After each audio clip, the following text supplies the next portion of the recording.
Victory at last.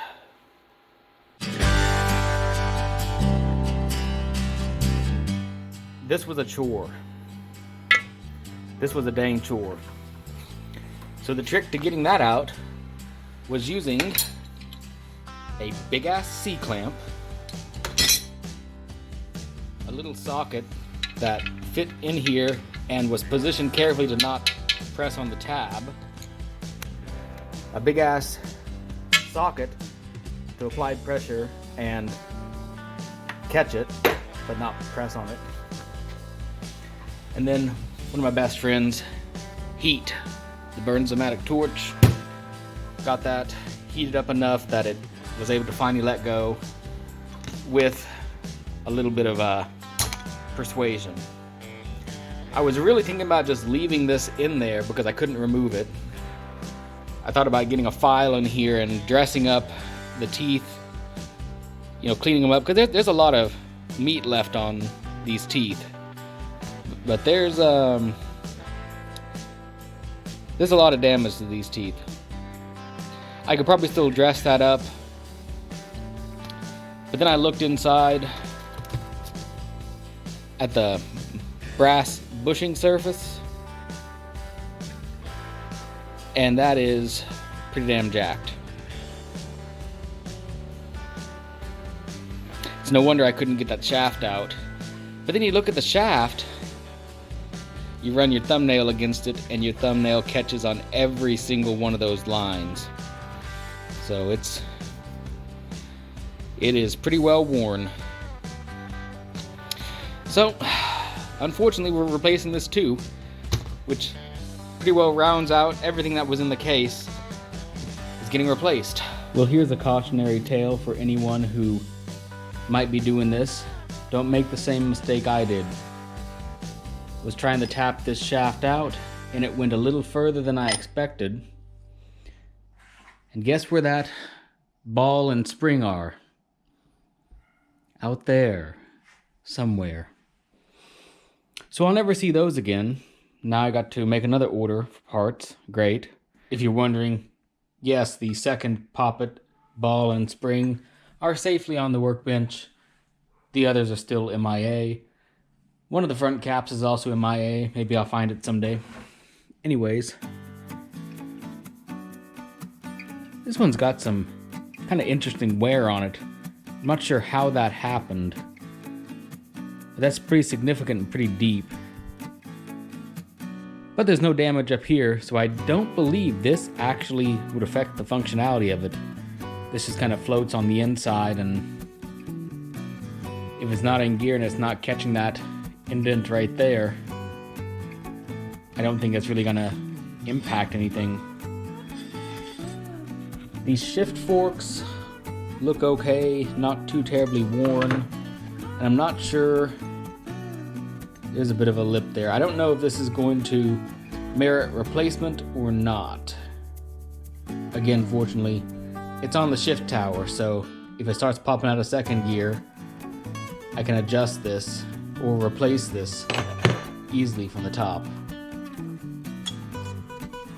Now, I'll be honest, I underestimated this spring, but it's exactly what you read online. You got to get this little tab on the spring over these 3 indentations a little at a time, and I ended up using this guy, Harbor Freight Special from forever ago, to grab onto it and kind of pull it up, use a big ass screwdriver as a pry bar to lift it up and over and around, and just keep it moving in a spiral pattern. It'll come out, and eventually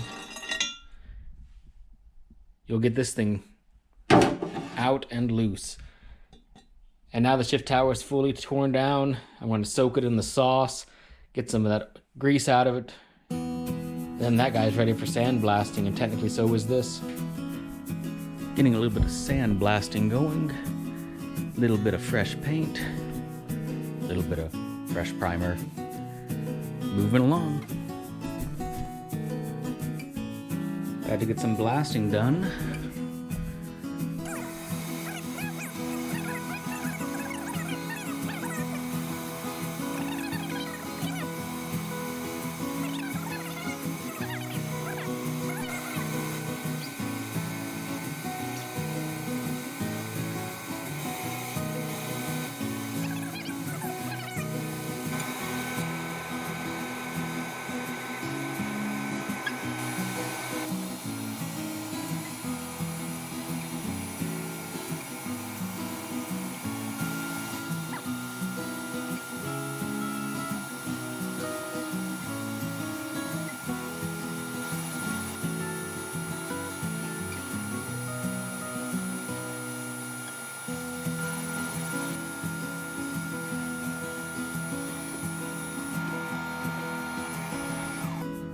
And through the magic of not recording, we are at the watching paint dry stage. And after a day of sandblasting and painting, here's what we're left with. The shift tower looks amazing, that shifter looks amazing.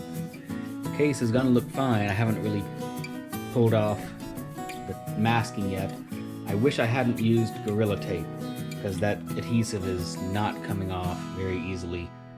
It worked great for masking in the sandblaster, but I should have just ripped it out, cleaned, and put painter's tape. My mistake, but at least the inside's not full of sand and grit and stuff like the shift tower was. My mistake. I will never make that mistake again. This is how we learn. Yeah, that adhesive is going to be a chore to actually fully clean off. Especially on this one. Great. Well, I think this is going to basically just sit here for a week because this engine enamel needs to cure for 7 days. But I might get around to a few dry fits. I've got all the new gears, all the new seals, all the new gaskets, everything except for replacement springs and poppet balls. I did end up finding the one spring that got launched to the moon. Well, I found like 3/4 of it. It broke off, who knows when. Well, I just couldn't help myself. Painted the lettering. The black and gold combo was just too tempting. I have all of the old pieces kind of back into the case here to contain it all. It was getting spread out everywhere. I do have all the new pieces in, these two boxes here, yeah, except for the replacement poppet balls and springs. It's Wednesday today, and those should be arriving tomorrow. Just in the nick of time too, because unfortunately, we're expecting more snow on Friday. Not a lot, but this is Arkansas, so it snows one day and the whole city shuts down. That's just kind of how it is in the South. But here is at least a preview of what a totally refreshed T90 will look like. Almost too nice to go back in that poor rust bucket over there. So that's it for now. Thanks for watching, and I will see you on the next one.